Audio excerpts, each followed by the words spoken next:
China, growth there that's obviously under pressure, and particularly with the latest outbreak of COVID. Yeah, without a doubt. So China growth, the second largest economy in the world, very quickly. Obviously, locking down large regions as they are amplifies the supply chains and really makes it very difficult, and really underpins, persistent trade inflation from that demand shock that we're getting.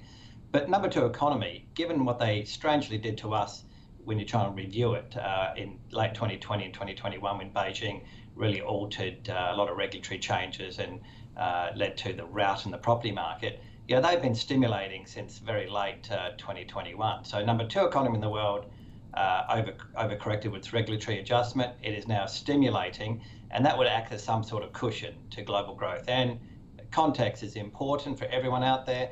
Global growth from the IMF, they're not perfect, but they're downgraded from 4.9 to 4.4 in late January this year.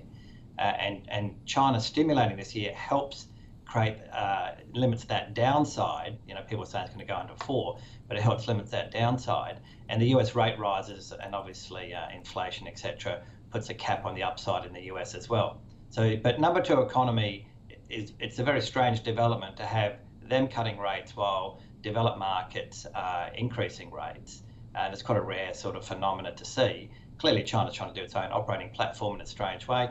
And just to reinforce it, our portfolio for 22 years, the Asian fund at K2, it doesn't have any stock since mid last year in the top 10 effectively in China from a weighting perspective. So the Asian funds are effectively, over the course of 2021, they turned into Asia, not only ex-Japan, but ex-mainland China. And that's a phenomenon playing out with a lot of portfolios over the past year or so.